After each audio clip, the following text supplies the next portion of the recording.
भगवान बुद्ध की वाणी धम्मपद की गाथा वर्ग नंबर 8 गाथा नंबर 9।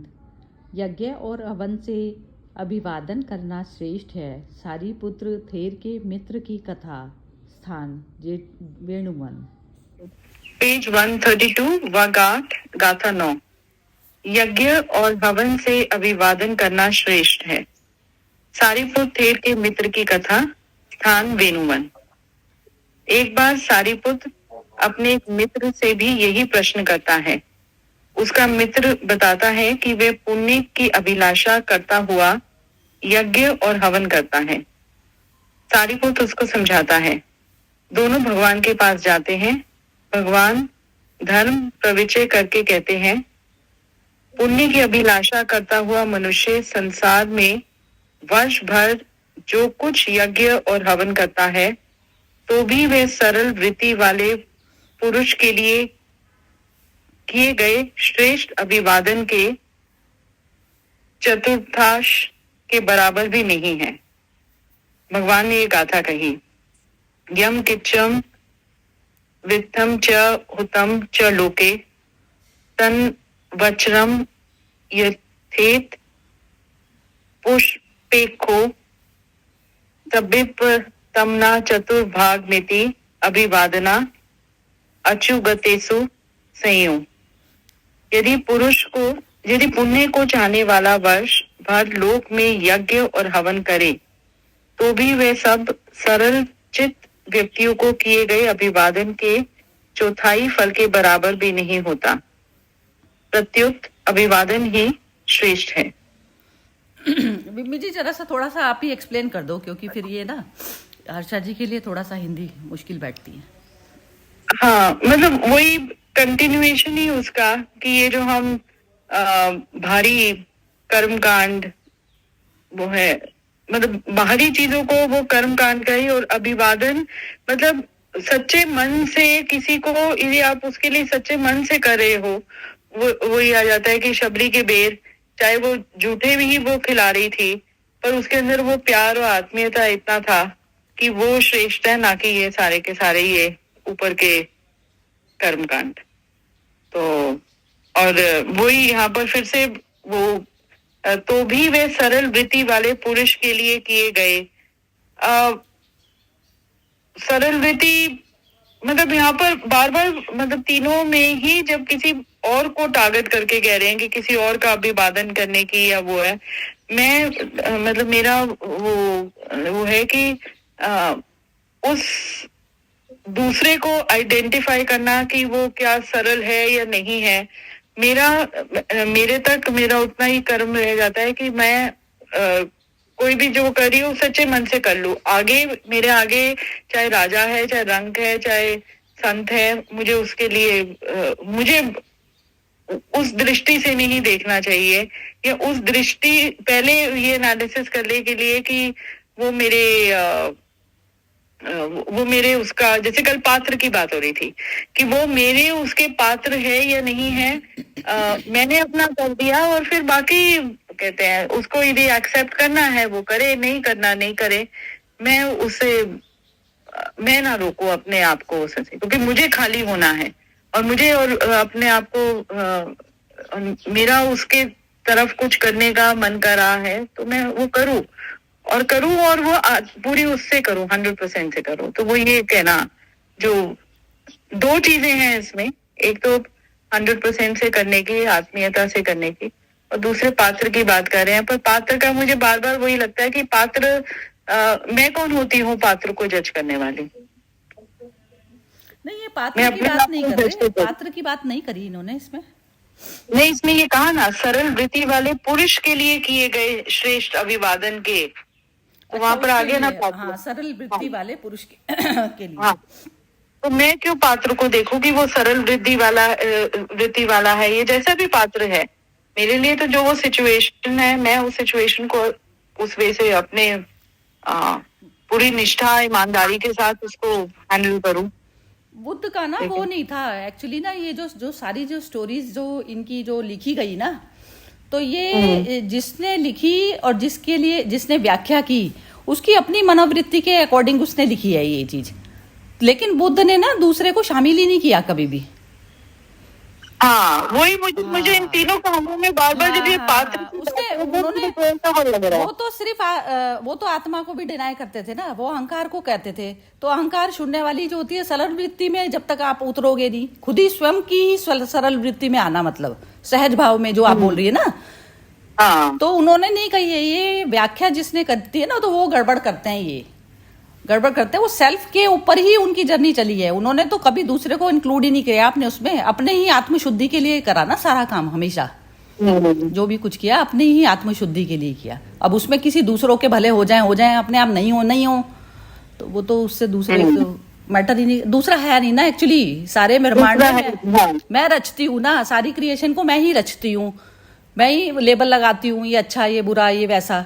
सरल वृत्ति अपने आप सरल हो जाओगे बालक की तरह से, बालवत कहते हैं ना, बालक की तरह से हो जाओगे तो मिट्टी में क्या फर्क है।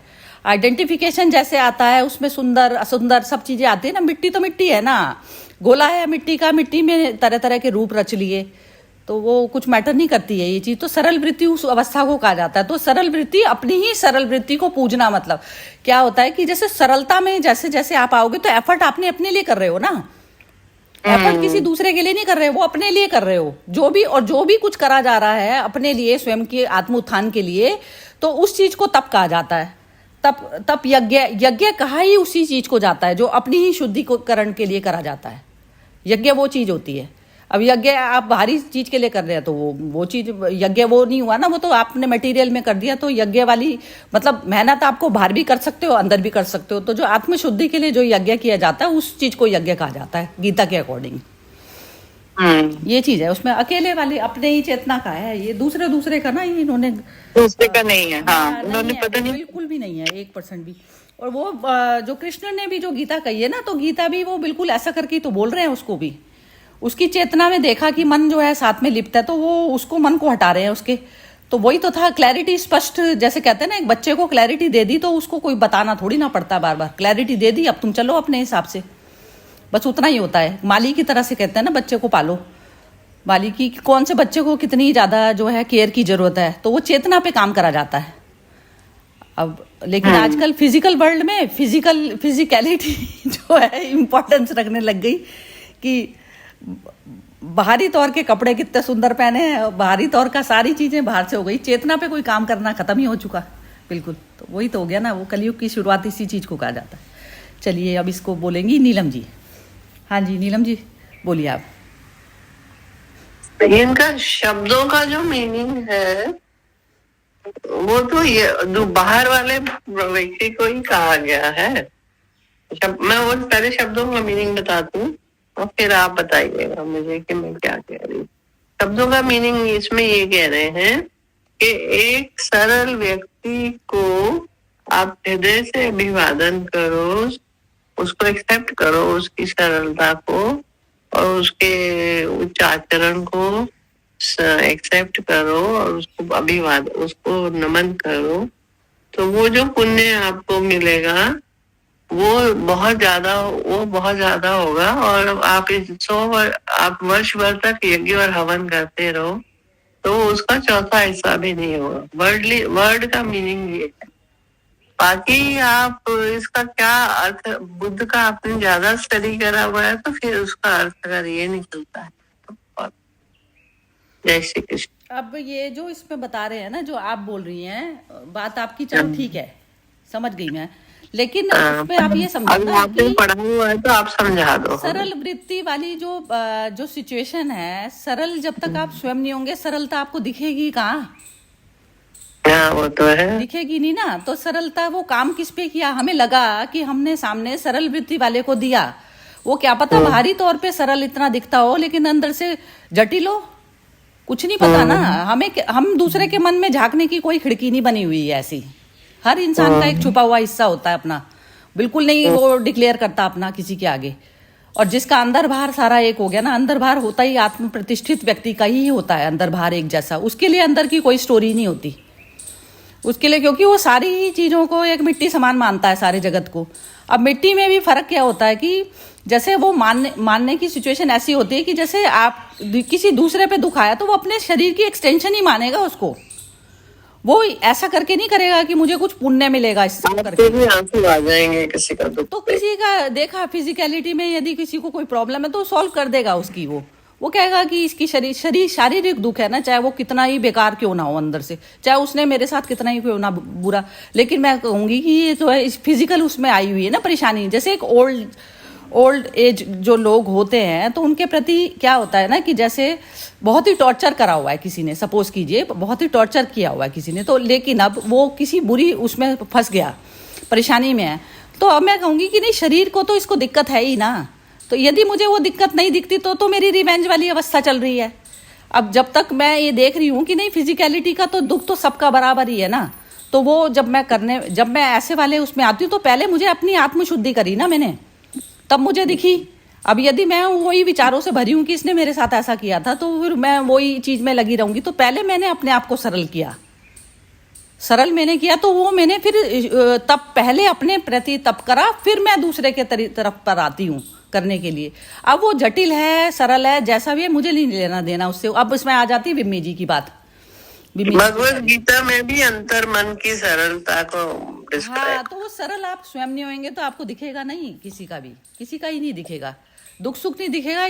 हार्ड जो लोग जो आज की दुनिया में हो गए हैं, इनसेंसिटिव कहा जाता है उसको, तो वो विम्मी जी की तो बात बिल्कुल ही परफेक्ट हो गई ना कि जो है मेरे को नहीं लेना देना वो क्या सोच रहा है क्या नहीं सोच रहा, मैंने अपने बोझ का, मेरे अंदर बादल बना, मैंने अपना खत्म करा, वो बरस के खत्म हुआ, ये मतलब हुआ, बस ये चीज है। तो सरलता उस अवस्था को, उसमें पाप मिले मुझे पुण्य मिले मेरे को लेना देना नहीं है उस चीज से, वो बरस गया बस खत्म।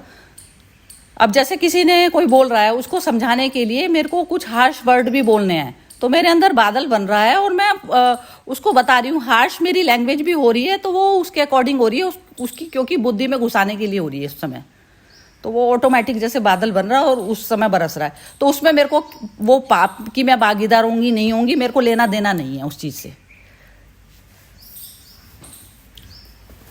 हाँ बोलो नीलम जी अब। हाँ जी, मैंने तो कह दिया। ठीक है चलो अब हाँ, हाँ जी सरल बोलिए। मन साफ होगा, वो है ना, मन साफ तो कठौती, मन चंगा तो कठौती में गंगा। अपने ऊपर ही काम कर सकते हो, किसी दूसरे पे तो आपके पास ऑप्शन ही नहीं है करने का। बच्चे को भी आप कर सकते हो, लेकिन बच्चे की भी अपनी वृत्तियां और वो सब चीजें ना स्ट्रॉन्ग प्रीवियस बर्थ से लेकर आया होता है, तो हम सिर्फ ना उसको कर सकते हैं कि उसमें यदि हमारी अपनी स्वयं की चेतना इतनी उठी हुई होगी ना, तो हम उसमें जैसे कहते हैं ना शांत होता चला जाता है। तो पहले अपने आप को करना पड़ता है। तो आप हाँ, फिर दूसरा कैसा है उससे हमें फर्क हाँ, नहीं। उससे लेना देना नहीं होता। तो वो अपने आप को शांत करोगे तो आप देखेंगे कि बहुत बुरे से बुरे मनुष्य को भी आप भुगत सकते हैं, और अदरवाइज क्या होता है, नहीं तो आप खुद ही फेल हो जाते हैं उस समय माइंड में वो। तो हाँ कैरी ऑन, उसी के साथ कैरी ऑन हो जाता है। हाँ, तो ये चीज तो वो तो रिएक्शन तो दिक्कत कर देता है ना, रिएक्शन बांधता है बार बार। बस वो अपनी संकल्प शक्ति चाहिए होती है कि मेरे को नहीं फंसना रिएक्शंस में, मेरे को नहीं फंसना, बस ये चीज बार बार करनी पड़ती है अपने आप को रिमाइंड। मुझे विचलित नहीं होना, मुझे हिलना नहीं। हाँ, ये चीज बिल्कुल यही मेडिटेशन कहती हूँ मैं तो। अच्छा, ये स्टोरी मैंने अभी रात को भेजी थी, तो वो उसमें जो लास्ट का है ना, थोड़ा बाद में डिस्कस करेंगे जरा सा। हाँ जी हर्षा जी आप बोलिए पहले।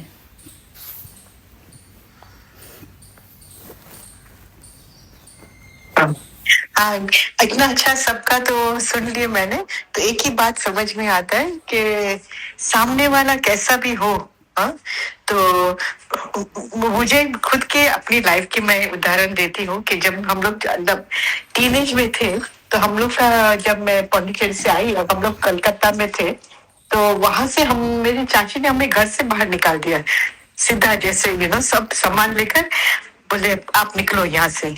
तो मेरी मम्मी जो इतनी एजुकेटेड अच्छी फैमिली की, तो पिताजी ने उनको एक ही कहा कि वो अपना पूरा कहानी पुराना जो है वो जाने, उनका धर्म कर्म, अपने अपने को अपना कर्म नहीं बिगाड़ना है। पिताजी ने मम्मी को कहा उससे कुछ ड्रग बेचने, शायद अगले जन्म में तुमने उसको घर को निकाला होगा, इसलिए ये जन्म में वो तुमको निकाल रही है, ऐसा समझकर चुपचाप हम लोग निकल गए। अभी मम्मी को ये जो एक सीख जो मिली थी, तो she really applied it in her life, and ऐसे हुआ कि चाची के बच्चे लोग काफी बने उनसे विरोध हो गए, कोई ध्यान नहीं रखा इतना। तो मम्मी जाते थे अंतिम संस्कार, उसने मेरा भाई को बोला करने के लिए, चाची ने, तू मेरा अग्नि संस्कार करना। तो इतना माने कि मम्मी ने हम लोग के अंदर एक भी द्वेष की भावना चाची के प्रति आने नहीं दी। और आज की तारीख में भी जैसे हम बोलते ना, हमारे आपस बहनों में भी इतना ही प्रेम है, क्योंकि एक ही रंग मम्मी का था कि बच्चे लोग अलग हुए आते थे, प्रेम से खिलाती थी, सब करते थे। उन लोग का बंगलो था, हम लोग का 1 बेडरूम हॉल किचन था, तो भी सब दुनिया समा जाते थे। तो ये जो प्रेम की जो भावना थी, जो मैंने देखा उनका लाइफ में, और फिर तो चलती अच्छा सब होते गया उनका साथ भी। पर जो इनिशियल इयर्स थे, हम लोग को बहुत चुभता था, पर पिताजी हमेशा बोलते थे ये भी भगवान का ही घर है, वो भी है, अपने को किसका प्रति राग द्वेष नहीं करना है। तो ये जो सीख जो मिली थी ना, वो मुझे लगता है कि आज की जो स्टोरी से मुझे ये बहुत याद आया, पिताजी का भी सीख और मम्मी का बढ़ता उसका ऊपर में। और जब दोनों जन, चाची वॉज 88 एंड शी वॉज एलिंग, तो मम्मी को बहुत बुलाती थी। फिर तो क्या हुआ कि वो घर भी उनको बेचना पड़ा, फिर बेटी के साथ रहने लगे। तो मम्मी को बोलती तू आ मेरे साथ रहे। तो मैं एक बार गई उनके साथ, तो बोलती है कि ये पुराना पत्ते के पन्ने थे ना बुक में से, मैंने फाड़ कर फेंक दिए है हर्षा। अभी हम लोग दोनों बहुत प्रिय सहेली है, बहनों, उससे भी उपरांत है। हम लोग का तो रिश्ता एकदम प्योर हो गया एकदम। तो उनको एहसास भी है कि उनका बर्ताव ठीक नहीं था, पर मम्मी का तो निर्मल स्वभाव था ना, तो एकदम जैसे दोनों 3-3 दिन, और जब मम्मी निकली तो दोनों जन इसने एक दूसरे को भेंट कर रोए। हम बोलते ये भी कितना सुंदर मिलन है। हम बोलते हैं जैसे पश्चाताप के आंसू उनके और मम्मी का पूरा माफ का। ब्रह्म कुमारी में थे ना वो, तो उनने ज्ञान पूरा बचा लिया था एकदम ऐसे, जैसे अपने आप को अहंकार में भी। नहीं तो जो गाड़ी मोटर शेवरलेट में घूमने वाली लेडी थी, उसको बस में जाना पड़ता था, पर बस वाले के साथ भी इतनी दोस्ती कर ली कि 6:30 बजे सेंटर बस खड़ी रहती थी, वो बस वाला उनको हाथ पकड़कर बस में बैठा देते थे, और रिटर्न में वही बस आती थी लगभग 11:30 बजे। तो वो बोलती थी माँ जी आप वही टाइम में आइएगा, तो मम्मी उनका लिए हर रोज प्रसाद लेकर आती थी। बरसों तक 20 साल तक यही चला उनके साथ। तो ये जो है ना कि जहाँ गए ना, उन्होंने अपना महक छोड़कर आया। पूना में गए तो पूना में, यहाँ में, पर एक ही रंग था कि उन्होंने हृदय में कभी भी आवेश नहीं आया किसका लिए भी। वो मैंने देख लिया अपना लाइफ में, किसका लिए भी नहीं उसको आवेश। ये बहुत बड़ी मैंने विक्ट्री है। मैं तो बोले जीवन जीत कर गई वो, अपनी जो सब तकलीफें झेल ली। तो आपका भी वो तरह होगा से ना, पुरानी प्रीवियस जर्नी ऐसी रही होगी ना, तो आपने उनके घर जन्म लिया ना। बहुत ही सुंदर है, बहुत ही लाइव। हाँ बिल्कुल, बहुत ही सुंदर। मतलब उन्होंने कुछ नहीं, बहुत ही बढ़िया रहे।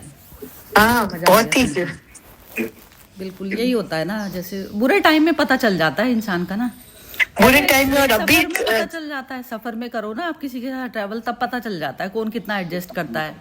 हाँ बहुत। और कभी उनका अंदर किसका प्रति भी आवेश नहीं, न बहु लोग, न पति, न बच्चे, किसका प्रति भी नहीं। उनको सबकी तरफ इतनी प्रेम भावना बस। तो यही जो था बस, सीख तो मिल जाती है ये लाइफ में। नहीं, आपकी मदर की कहानी तो बिल्कुल वैसे है कि वही ना, जो हम कहते हैं कि सब कुछ छोड़ छाड़ के भागना संन्यास थोड़ा है या संत बनना।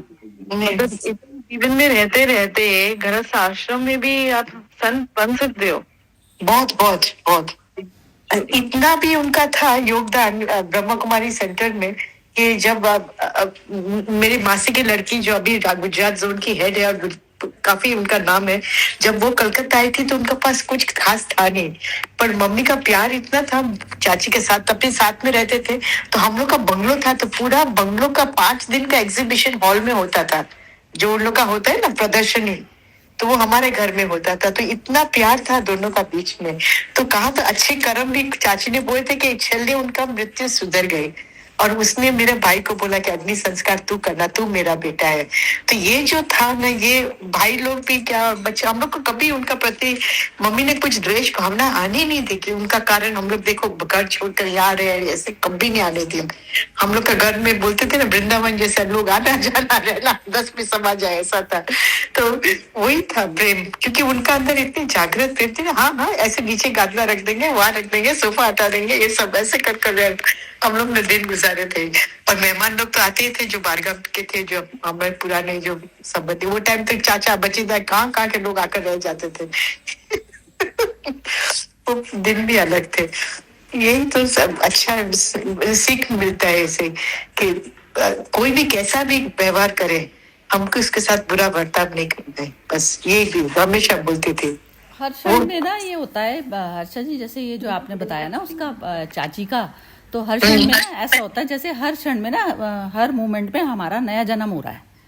तो नया Yes. जन्म हो रहा है तो हम ना परमात्मा में जन्म ले सकते हैं। परमात्मा में जन्म मतलब उस अवस्था को कहा जाता है कि जहां पर मुझे अब नेक्स्ट मोमेंट में अब क्या करना है ना, जैसे पुरानी जो मैंने कर लिया, तो ऐसा कुछ नहीं है कि वो जो है मेरे साथ साथ चलेंगे, ऐसा कुछ नहीं होता। यदि मेरे को अवेकनिंग हो गई ना इस समय हो गई और मैंने प्रीवियस में कुछ करा हुआ है, तो अब मैं इस मोमेंट में उस चीज को हटा के और मैं अब उसमें परमात्मा में मैं जा सकती हूँ। तो हर मोमेंट में हमारे पास में अपॉर्चुनिटी होती है, तो उसको खत्म करने की होती है पूरी तरह से। तो पुराना क्षण का ना हमारे को कुछ भी नहीं लगता है और ना हमारा बर्थ होता उसमें रीबर्थ नहीं होता, वो हम खत्म कर देते हैं उसको, ऐसा होता है। तो जैसे उनका जो सुधराव था ना, तो वो उनका अब उनको ऐसा नहीं है कि उनको दोबारा बर्थ लेना है और ऐसा नहीं है। जैसे ये रियलाइज होता है ना, उसी मोमेंट में हमारा पुराना सब कुछ खत्म हो जाता है उस व्यक्ति के प्रति, ऐसा है। चलिए अनामिका जी आप बोलिए। कि क्या रियलाइज होता है जो हाँ बोलो। नहीं बोल रहे हो आप नहीं बोल रहे हो? हाँ नहीं मैं नहीं बोल अच्छा ठीक है, वो ना बोलो। ये भी आपने बोला ना कि क्या रियलाइज होता है जो पुराना खत्म हो अपनी जाता गलती है। रियलाइज हुई कि पुराने मोमेंट में इस तरीके से की थी। अभी ये बॉडी वही वाली है, ठीक है। अब बॉडी अब नेक्स्ट मूवमेंट में भी जरूरी नहीं है ना कि आपकी सांस आए नहीं आए। तो जो नया जो हम जो भी सांस लेते हैं छोड़ते हैं ना, तो हर उसमें हमारा रीबर्थ होते हैं हम, रीबर्थ। तो रीबर्थ में अब मेरे पास में उसको सेटल करने की है, मतलब यदि मेरी इंटेंशन है उसको क्लियर करने की पुराने बैगेज को, तो मैं कर सकती हूँ और उसको कंटिन्यू भी कर सकती हूँ। तो परमात्मा में जाना मतलब ये है कि सारे गिले शिकवे अपने हटा के आप जीरो पर आ गए, परमात्मा की सिचुएशन हो जाती है। आपने किसी ने भी राग द्वेष आपने पाले हुए हैं किसी के लिए भी, तो आप इसी क्षण गिरा दीजिए उसको, आत्मा भाव में आकर सब जीरो हो जाता है ना। तो ऐसा कर देते हैं। जैसे अब इन्होंने बिम्बी जी बार बार बोल रही है ना ये वाली बात कि आप कर लो ना अपना, बस अपने ऊपर कर लो काम। ये समझ आई चीज? मोना बताओ जरा क्या मैं बोल रही हूँ, बोलो। मतलब अपने वो जो गिले शिकवे हैं वो सारे मतलब अपने ऊपर ये काम करना है कि हमें एकदम गिराओ, फौरन गिराना है उसको, फौरन गिराना है, फौरन उसी समय उसने कुछ भी करा हो किसी ने भी, उसी समय खत्म करो उसको, हाथ के हाथ खत्म करो। और नेक्स्ट मोमेंट में फिर अब जैसा भी वो एक्ट कर रहा है नहीं कर रहा है, आप उसकी फिजिकल और मेंटल पोजीशनिंग को देखते हुए में एक्ट करिए। ठीक है। हाँ, मन से जैसे कोई ढोंग मचा के आपसे कुछ कराना चाह रहा है, सपोज करो कि कुछ कराना चाह रहा है, तो आप उसमें नहीं फंसेंगे ना। आपको दिखेगा कि ये जबरदस्ती मुझे बांधने की कोशिश कर रहा है, तो आप नहीं बंधेंगे ना। आप देखेंगे यदि फिजिकल उसको हेल्प की जरूरत है, और सच वाली भी चीजों में नहीं फंसता, दुनिया की चालाकियों से आप छूट जाते हैं। स्पिरिचुअलिटी उस चीज को कहा जाता है। अच्छा। हाँ, चालाकियों में फंसते नहीं हैं। लेकिन वो सारी चीजों में भी हमें कैसे पता चलेगा? क्योंकि अपने ही मन को ऑब्जर्व करना पड़ता है ना। हम भी तो करते हैं ना, ये प्रपंच सारे हम भी करते हैं, हमने भी किए हैं। तो ये एक्सपीरियंस हमें हुए हैं, पहले हमारे अंदर एक्सपीरियंस सारे बैठे हैं, पुराने जो बर्थ हुए हैं हमारे अंदर सारे एक्सपीरियंस बैठे हुए हैं कि मनोवृत्तियां किस तरीके से काम करती हैं, एक्ट करती हैं। तो जब अपने आप में जब हम शुद्धिकरण पे आते हैं ना, तो ऐसे अपनी मनोवृत्तियों को चेक कर करके किया जाता है। तो सामने वाले की भी पता चल जाती है कि ये किस हिसाब से जो है हेल्प के लिए कोई, जैसे मेरा करुण हृदय है, मैं हर किसी के लिए करती, लेकिन मैं सामने वाले की उसमें जो है उसमें कर लेती हूँ कि उसको रियल में हेल्प जरूरत है या नहीं है। वो जबरदस्ती रिश्तों के चक्करों में तो नहीं मेरे आड़े लेके मेरे को बांधना चाह रहा है, ये चीज पता होती है ना। तो बस फिर मैं अपनी स्थिरता में रहती हूँ, मैं फिर वो एक्ट करती हूँ जो जरूरी है उस मोमेंट में करना। समझ गए? मतलब इतना स्वतंत्र एक्ट होता है, इसमें कोई संगी साथी नहीं है ना। कर्म के क्षेत्र में कोई किसी का संगी साथी नहीं है। आपने यदि किसी के दबाव में आकर किसी से डर के कारण कोई भी चीज का जो एक्ट कर दिया तो उसका रेप्लिकेशन आपको ही भुगतना पड़ेगा, कोई दूसरा नहीं भुगतेगा उसको, क्योंकि वो जो बैगेज जो हमारा क्रिएट करते हैं हम, तो उसके लिए हमें दोबारा रीबर्थ भी लेना पड़ जाता है यदि हमारा सेटल नहीं होता इस बर्थ में। तो ये चीज बताओ जरा मोना, एक बार क्लियर करो इसको। नहीं, वो तो समझ में आया कि हमें जीरो पे आके हमें मतलब वो कर अकाउंट बैलेंस करके उसके बाद फिर हम सामने वाला जो करता है तो उसी हिसाब से फिर हमें अपने दिमाग लगा के उस हिसाब से उसको डील करना है, ये समझ में लगा आया। के भी डील करना है और आत्मीयता नहीं खोनी है ना। शरीर लेके बैठा है तो शारीरिक दुख तो सबको ही है ना, तो उसमें मनुष्य इनह्यूमन हो जाता है, वो भी नहीं होना ना। तो वो यदि वहां पर भी एक्ट में यदि भूल गए ना कि ये तो मिट्टी है, मिट्टी करके छोड़ दिया, तो वो भी नहीं बनेगी बात, वो उसमें कहीं ना कहीं राग द्वेष में नहीं उठते आप। हाँ, ऐसा होता है। चलो अब अब स्वतंत्र है, अब ये सारे इसका तो डिस्कशन हो गया। अब सब किसी को कोई वैसी अपनी बात कुछ कहनी है तो बोलिए। इसको सिंपल शब्द कोई बोल रहा है, सॉरी। नहीं सुनिए, किसकी आवाज आ रही है? नहीं, ये हर्षा बोल रही थी। हर्षा बोलो, आप बोलो पहले। नहीं मैंने बोले कि क्या है ना कि जैसे हम लोग ज्ञान को सही तरह से उठाते हैं ना, तो हमारे स्वभाव में निर्मलता आनी ही चाहिए। तो वो जब तक नहीं आती है ना, तब तक उतना हमको पुरुषार्थ करना ही पड़ता है। तो मैं भी कभी कभी, मेरी सिस्टर जो छोटी बहन है ना, वो बोलती थी dad is very impractical but very good. क्या मतलब? नहीं समझ आया। इम्प्रैक्टिकल मैंने कि क्या है ना कि वो उसने केयर नहीं किया अपना फैमिली का हक का लिए, कुछ लड़ने का लिए, पर वो अच्छा है, पर थोड़ा अपना फैमिली को, खाली हरि भजन से घर नहीं चलता, मेरी बहन बोलती थी। अच्छा। तो अभी तो वो बोलती थी if you ask me he had good philosophy but mummy had more practical way of living that philosophy, क्योंकि मम्मी तो डिपेंडेंट होती है ना इकोनॉमिकली हस्बैंड के ऊपर में। अभी सुंदर रीत से घर को कैसे चलावे जब हस्बैंड एलिंग है, not earning so much but brothers also small, तो she used to manage the show. तो कैसे मैनेज करती थी वो, हमको लगता है बाबा का कृपा बिगड़ ही नहीं हो सकता था, उनको अनन्य कृपा बढ़ती थी। कहाँ न कहाँ से भी बच्चे लोग का काम अच्छा बढ़ते, मैंने वो जॉब सब अच्छे होने लगे और they was getting settled, but उनका जो रहने का तरीका था, जो नम्रता से और प्रैक्टिकलिटी, वो भी बहुत जरूरी है स्पिरिचुअल लाइफ में। कृपा तो ना हर्षा जी सब पे चलती है, सब पर ही बरस रही है, उसके लिए कहते हैं सब समान है ना। तो लेकिन अब क्या होता है, कृपा का पात्र के लिए एफर्ट हमें करना पड़ता है ना। हम पात्रता जो है वो नहीं करते ना, हम डिसॉल्व होने को तैयार नहीं होते।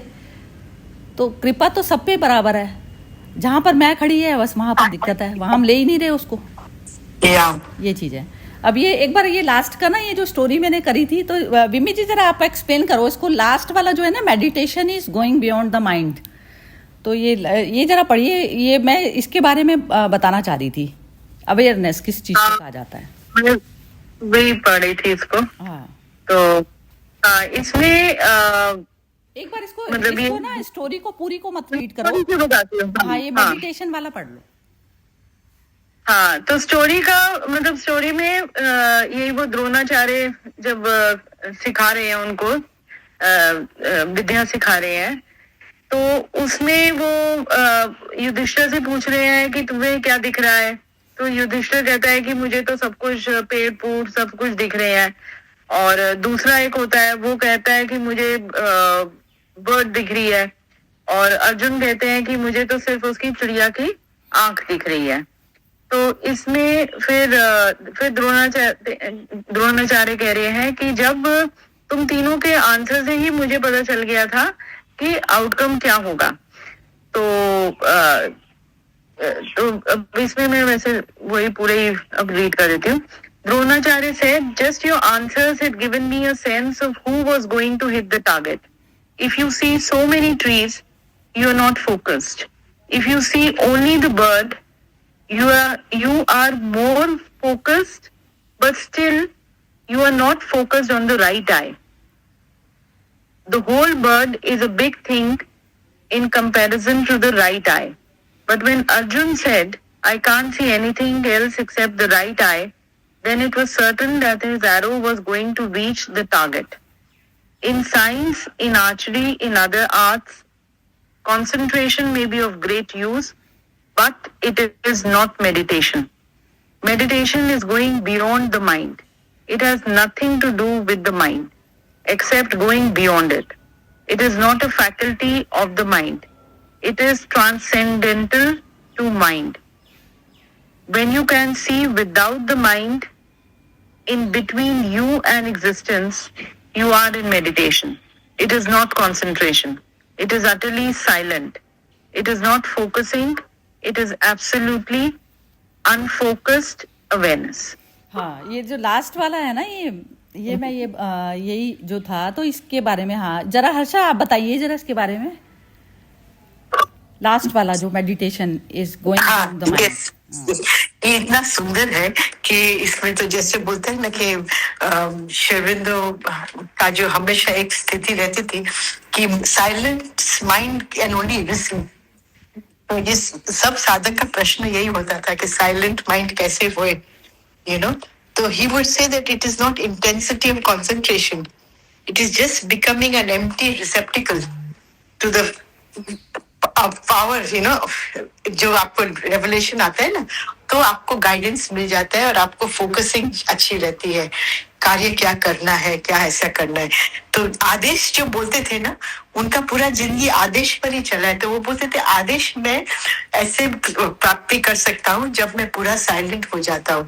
तो जब वो फ्रीडम फाइटर थे, तो जब वो बड़ौदा में थे 10-12 साल as a professor, Sahyadri college का वो थे प्रोफेसर, तो उनको वहां में एक भास्कर लेलेकर मिल गए थे जो मेडिटेशन और तंत्र और सब में बहुत ऊंचे पहुंचे हुए थे। 1908 की बात करती हूँ मैं। हाँ, तो उन्होंने वो बोला कि आपको ना 3 दिन आप मेरे साथ रहो एक रूम में। तो एक दिन के अंदर ही भास्कर जी ने उनको बोला, लेले ने बोला कि not a single thought is entering your mind, so now you can now receive the divine आदेश to do things as the divine wants you to do. तो ये जो साइलेंट माइंड पर उनका हमेशा बहुत जोर रहा है। तो आप जब बोल रहे थे ना, तो इसमें क्या हो जा रहा था कि जैसे अर्जुन का ये जो hitting the eagle on the eye, वैसे साधना में भी कई बार ना उनको है ना कई जैसे डायरेक्शंस मिलते गए, तो उसी हिसाब से उनका पूरा जैसे उपनिषद गीता सब अपने आप उनको आ गया, because of his mind being silent, वो सब खुलते गए। मे भी अगले भाव का कुछ होएगा उनका सब ये सब ज्ञान। तो साइलेंस जितना माइंड रहता है ना, तो एक लाइन उनका हमेशा आपको 4 लाइन जो हमें लर्न करती हूँ मैं, तो this light comes not by struggle or by thought. This light in the mind's silence, the transcendent acts, and the hushed heart जो silent हो गया है, hears the unuttered word, W capital. A vast surrender was his only strength. जब आप पूरा मिट जाते हो ना, तब आप गोल को दिख सकते हैं। You can hit the target, you know. जब आप नहीं रहते हो तो भगवान आपका असली काम करता है। अर्जुन का भी ऐसे ही था ना कि जो गुरु का आदेश था ना, शिष्य ऐसा था वो कि द्रोणाचार्य का परम शिष्य था, तो एकदम जैसे बोलते हैं ना, फोकस हटा नहीं कभी, एक चित्त एकाग्र चित्त में। तो ये जो स्टोरी का बहुत सुंदर मीनिंग है और it is very difficult to achieve, but meditation यही होता है कि जब आप ध्यान करते रहते हो तो it heels also a lot. बहुत हीलिंग होता है, बहुत हीलिंग होता है। मैंने तो ये देखा है कि जब मम्मी को भी 4th डिग्री कैंसर था, लीलावती हॉस्पिटल में थे, तो उनका 9 घंटा सर्जरी चढ़ा था, पूरा ब्रेस्ट के अंदर 9 लम्स कैंसरस। बट फॉर्चुनेटली वो लोकलाइज था, पर ट्रीटमेंट हैवी थी उनके। तो ये ब्रह्म कुमारी बहनों आते थे और खाली दृष्टि देते थे, बिकॉज ज्ञान सुनने की तो ताकत नहीं थी मम्मी में, पर हर रोज आकर दृष्टि देते थे 2 वीक्स। तो मम्मी का जो रिसेप्टिविटी था वो बहुत सुंदर था, एकदम जैसे बोले ना कि एक फोकस बाबा का पर में, जैसे एकदम लगता था कि ये शरीर में है ही नहीं, वो ऐसे हमें एहसास होता था। तो वो जो है ना वो बहुत डीप स्टेट है, और ये जो स्टोरी का जो मीनिंग है बहुत डीप है, वेरी डीप, वेरी डीप। हाँ जी, चलिए बहुत बढ़िया। अब इसको ज़रा मैं विम्मी से ही दोबारा पूछती हूँ। विम्मी, आप बताओ ज़रा इसका, आप क्या समझी? हाँ, ये जो हर्षा जी ने कहा ना कि मिट जाना, वो है मेडिटेशन। फोकस और कंसंट्रेशन वो बीच में आता है, मतलब इट लीड्स टू दैट मिट जाने वाला। मतलब अब जैसे मैं अपने जैसे प्रोफेशन का एग्जांपल, मुझे कोई असाइनमेंट मिला, मुझे उसके ऊपर जब तक मैं उसके ऊपर फोकस नहीं करूंगी, कंसंट्रेट नहीं करूंगी, तो उसको नेचुरल मुझे समझ नहीं आएगा और उसका वो आउटपुट वो नहीं आएगा। पर जब मैं वहां पर खड़ी हूँ बोलने में, जब मैं एकदम जैसे वो मिट गई, मतलब कि जो मैंने फोकस करके कंसंट्रेट करके जो भी कुछ करके मैंने अपना, जब वो मैंने अपना उसको रेडी कर दिया अपने आप को वहां पर खड़े होने के लिए, पर जब मैं वहां हूँ तो तब मैं बिल्कुल जैसे तब मैं मिटी हुई हूँ। जब मैं मिटी हुई हूँ तभी वो मेरा वो हार्ट टू हार्ट कनेक्ट होगा लोगों के साथ। ये मतलब एज अ स्पीकर या ओरेटर, यदि आप जो मतलब जो मैंने बहुत बारी ये मैंने अपने ऊपर ही मतलब किया है कि जब मेरा जब मैं वहां पर वो कह रही हूँ कि वहां पर फोकस और कंसंट्रेशन वहां पर मिटने वाली वो है। जब तक मेरा जब कभी बहुत माइंड ड्विंडल कर रहा होता है तो वो नहीं आता, क्योंकि वो शब्द ही नहीं वैसे निकलते, वो आता ही नहीं अपना जो इतना पीछे का भी जो कंसंट्रेट करके भी या फोकस करके जो मैंने अपना होमवर्क किया हुआ है वो बिल्कुल नहीं आता जब तक मिटोगे नहीं। हाँ, तो ये इसमें ना क्या हुआ, जैसे इसको सिंप्लीफाई वर्ड्स में ना ऐसे 2 सेंटेंस में ये चीज़ क्लियर हो जाती है। 2 सेंटेंस में इस तरीके से क्लियर हो जाती है कि जैसे जब मेरे को एक पे निशाना लगाना है, मेरे को कोई एक काम पर लगाना है निशाना, तो मैंने दूसरी तरफ से अपने आप को विड्रॉ कर लिया चारों तरफ से। इसको प्रैक्टिकल लैंग्वेज में ये कहा जाएगा, मतलब मिटना वगैरह भी छोड़ दो। जैसे मैंने अपने सारे दूसरे विचार सारे खत्म कर दिए, अब उस समय सिर्फ एक ही मेरी जो है मुद्दा मेरी लाइफ में जो रह गया, बस ये पहले इसको डील कर रही हूँ मैं। अब 100% पहले मैं यही हूँ, मैं अब दूसरे विचारों में नहीं जा रही जो 70 मेरी चीज़ें खड़ी थी आसपास। तो ये तो हो गई कॉन्सेंट्रेशन। और दूसरी अवेयरनेस हो गई जिसमें सब्जेक्ट ही रह गया, बस ऑब्जेक्ट खत्म हो गए सारे।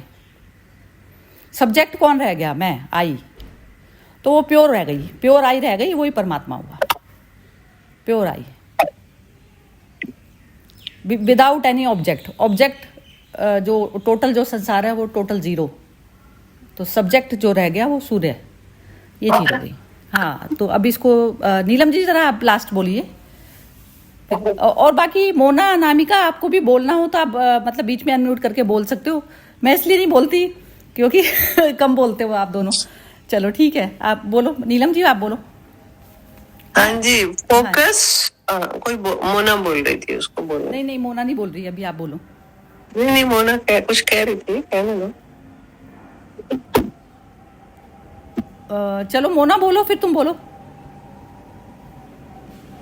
नहीं जी, अभी तो नहीं बोल पाऊंगी। अच्छा, चलो ठीक है, बोलो नीलम जी, आप बोलो।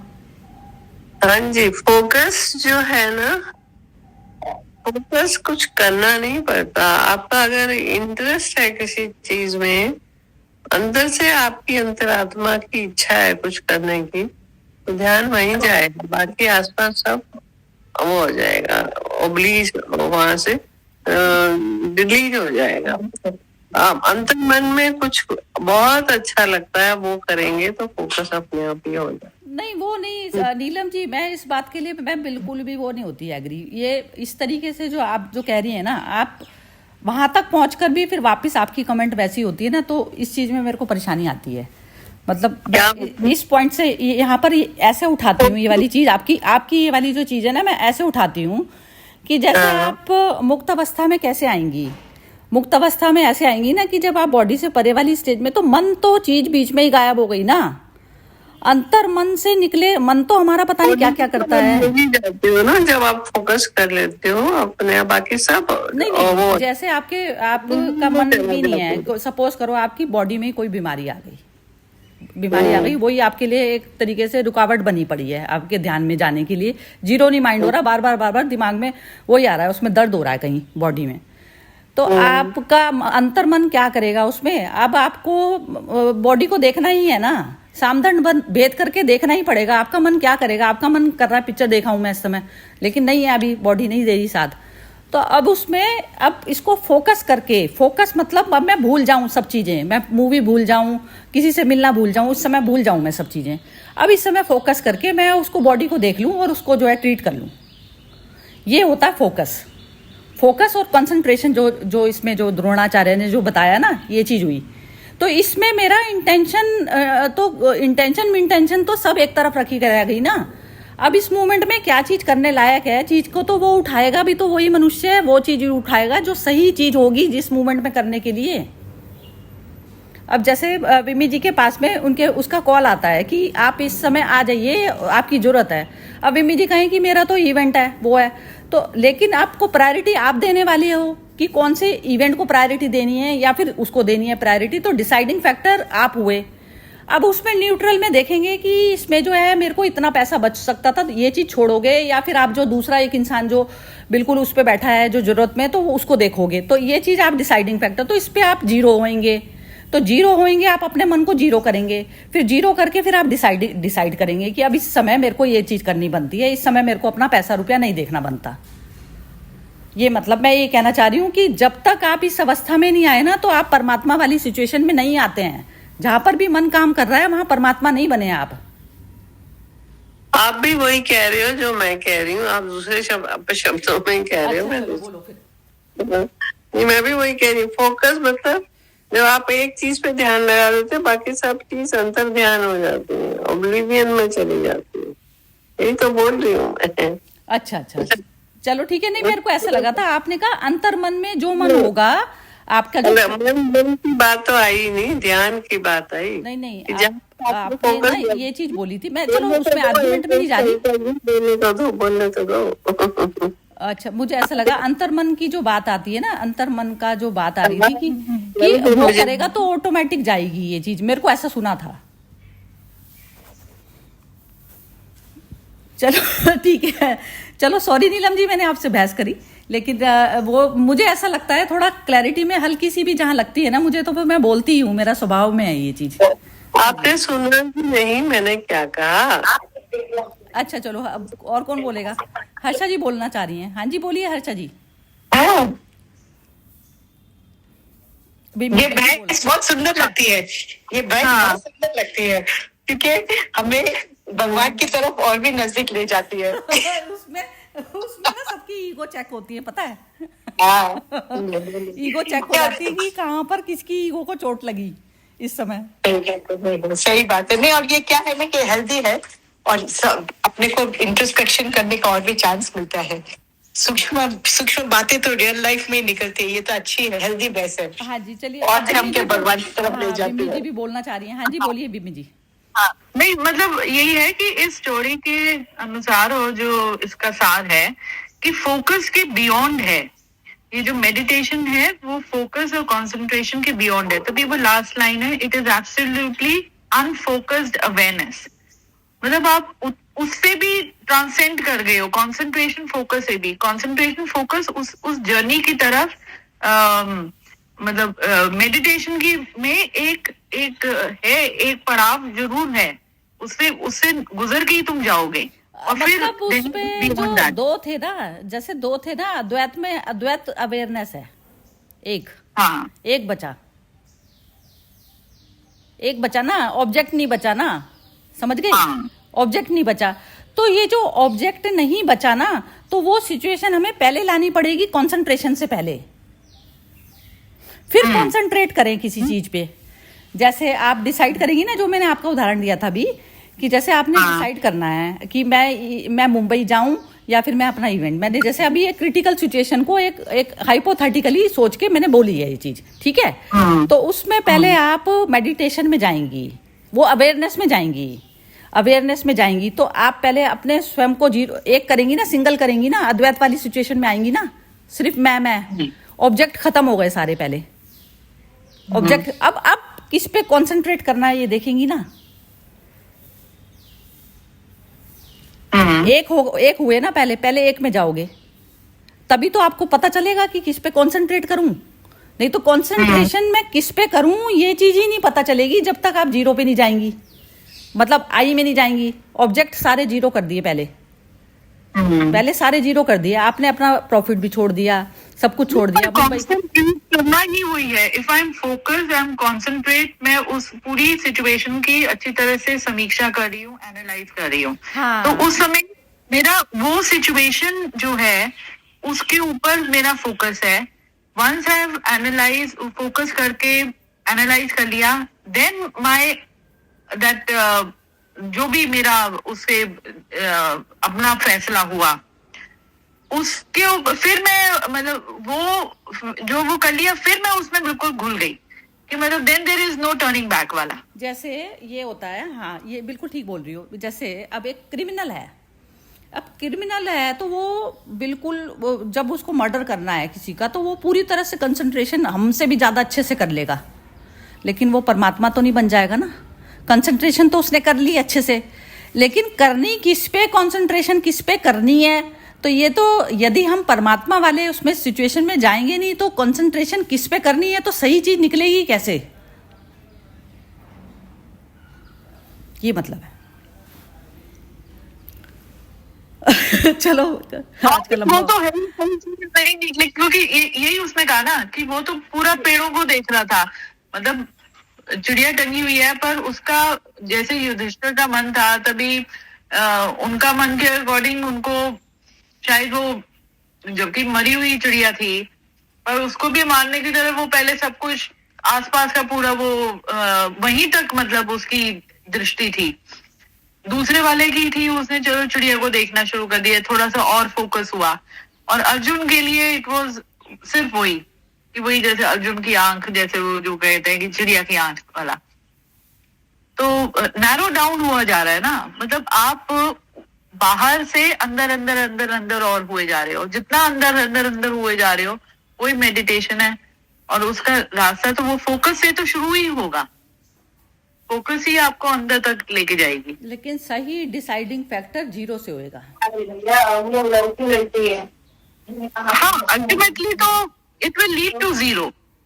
Deciding factor, if you are at zero then the outcome will be good. If you are still not at zero, जब तक आप आंख तक नहीं पहुंचे जीरो पे, मैं ये कहना चाह रही हूँ कि जीरो पे आप पहले मतलब मोना जरा बंद करो, मोना जरा वो करो म्यूट। ये जैसे जीरो पे आप पहले गए, मैं ये कहना चाह रही हूँ अवेयरनेस उस अवस्था को कहा जाता है जहां पर आप पहले जीरो हो गए, ऑब्जेक्ट सारे खत्म कर दिए एक बार, अपने आप को मतलब खत्म करना, मतलब ये चीज हो गई ना। जैसे अपनी बॉडी की प्रायोरिटी और कोई काम की प्रायोरिटी, सामने वाले की प्रायोरिटी, वही जीरो खत्म करना, मतलब वो जो जीरो हो गए, मतलब इसमें वही अर्जुन का वही हुआ ना। ये जैसे युधिष्ठिर ने सब कुछ देखा, बाहर की प्रायोरिटीज को वो देख रहा है, वो जो फूल पत्ते आसपास जो देख रहा है वो आसपास की चीजों को देख रहा है। तो Arjun is going, Arjun deeper deeper deeper जा रहा है, मतलब उसका वो जीरो पर है। जब वो चिड़िया की आंख देख रहा है तो वो जीरो पर है। 100 में से 1000 चीजों में से उसने एक ही चीज को आइडेंटिफिकेशन करा और उसके साथ कर दिया। और मैं ये कहना चाह रही हूँ कि जैसे जो अवेयरनेस है ना, पहले हम अवेयरनेस में जाएंगे तब डिसाइडिंग फैक्टर होगा कि अब हम मेरे को कंसंट्रेशन करनी किस पे है, मैं ये कह रही हूँ। पहले अवेयरनेस पे जाएंगे, अवेयरनेस में नो ऑब्जेक्ट। हाँ विमी बोलो। हाँ नहीं, हाँ दोनों वे से ले सकते हो। अवेयरनेस होगी उस चीज की, मतलब वो चीज तक तो आप पहुंचोगे, वो परिस्थिति जो है आपके सामने सिचुएशन है उसको सही एक्ट करने के लिए अवेयरनेस इन द सेंस कि आप उस स्थिति के पहले तो अवेयर तो हो गए, उसके प्रोज एंड कॉन्स पूरी उसको अवेयरनेस, उस समय वो अवेयरनेस है कि आप उस स्थिति को समझ रहे हो, आप उस स्थिति को कह रहे हैं। ये जो लास्ट में जो ये जो पूरा पैराग्राफ था ना, last is the ultimate where you reach, now you have reach to that आंख। मतलब आपने शुरू की जो आपकी अवेयरनेस थी वो युधिष्ठिर वाली अवेयरनेस थी जिसमें आपको सब कुछ आसपास भी दिख रहा था. Then you are narrowing it down. आप और उसको वो करे और फिल्टर किया और आपको अब बर्थ तक आ गया. अब आपने फिर उसको और फिल्टर किया और नैरो करते करते फिर आप बिल्कुल उस वाली अवेयरनेस पर पहुंच गए. तो अवेयरनेस की भी जो क्या क्या कहो डिग्री यहाँ डिग्रीज है वो भी वो हुआ जा रहा है. और फिर आप बिल्कुल वो जैसे जैसे टेक्नोलॉजी में भी पहले इतने बड़े बड़े कंप्यूटर्स होते थे, अब वो श्रिंक करते करते अब मतलब सब कुछ at your palm everything is happening. तो और वही जैसे अब वो कढ़ाई का भी जब आप वो करो या कुछ भी वो करो तो उसमें भी क्या है, वो छोटी बिल्कुल पतली सुई उसमें. अब यही जो डॉक्टर्स जितने भी वो हो रही हैं, पहले पूरा शरीर फाड़ के होता था, अब सिर्फ वो वैसे कर देते हैं. कैमरा अंदर गया और सब कुछ and everything and treatment is happening just with the needle. Everything is वो अंदर काम कर रहा है. तो वही हो रहा है ना, वो the moment you are narrowing down वो फिर वो प्रिसिशन भी आ रही है. हाँ ठीक है, चलो अभी एक बार इसको फिर दोबारा डिस्कस करेंगे. आप लोग ना ये अवेयरनेस पे थोड़ा सा मनन चिंतन एक बार दोबारा करना. अवेयरनेस कौन सी अवस्था का नाम होता है, ये चीज. हर्षा जी आप बोलना चाह रही हो क्या कुछ? अवेयरनेस मैंने कृष्ण जी जो बोलते थे ना, चॉइसलेस अवेयरनेस, जहाँ हमारा कोई प्रेफरेंस नहीं है और मेरा माइंड हमेशा प्रेफरेंस करता है ना, तो माइंड विदाउट माइंड जो अवेयरनेस रहता है, no choice, spontaneous awareness of seeing things. तो कृष्ण जी का भी बहुत सुंदर लाइन है. इसको बहुत ज्यादा ये माइन्यूटली जो है ना, मैं ये बिल्कुल समझ के ही वो करना है. तो उसको स्टोरी को और उसको अवेयरनेस के ऊपर जरा मनन चिंतन काफी करना सभी. ठीक है, हाँ, ठीक है, सभी को ही करने की जरूरत है. बहुत जरूरी है. वो सिर्फ वो रियलाइजेशन मैं कराना चाह रही थी कि मतलब मैं क्या कराने वाली हूँ, कराएगा तो वही. क्योंकि अपना स्वयं के मैं ये कहना चाह रही हूँ कि आपको कंसंट्रेशन किस चीज पर करनी है. कंसंट्रेशन तो हो गई, बारीकी में आप एक ऑब्जेक्ट पे आ गए, लेकिन ऑब्जेक्ट इज स्टिल देयर. और अवेयरनेस उस अवस्था का नाम होता है जहाँ नो ऑब्जेक्ट है. ये मैं आपको अभी का उदाहरण दूं. हाँ? अभी कभी देखे, जैसे अभी मेरे हस्बैंड ने एक सर्वेंट है, उसका बहुत पीछे पड़ा रहता है, तो उसको बोलते कि तेरे को मालूम है हॉल साफ करना है. मैं बोले he is aware, he is aware that he has to clean. But मेरा जो अवेयरनेस कौन सी लेवल से मैंने उससे बात किया वो सही नहीं था, थोड़ा गुस्सा में मैंने बोला. तो ये जो होता है ना, ये जो आप अवेयरनेस की बात करते हैं कि अपना आत्मीय फोकस से कैसे बर्ताव निकलना चाहिए, वो अवेयरनेस में पाना बहुत जरूरी है. मैं ये बोल रही हूँ. हाँ ये बात कह रही हूँ. अभी का 2 सेकंड पहले की बात है. इसको एक बार दोबारा डिस्कस करेंगे. उन्होंने तो यस. अभी बाद में आएगा, थोड़ा सा ईगो पे लेती हैं वो, कोई बात नहीं. लेकिन उनको भी समझाना जरूरी है.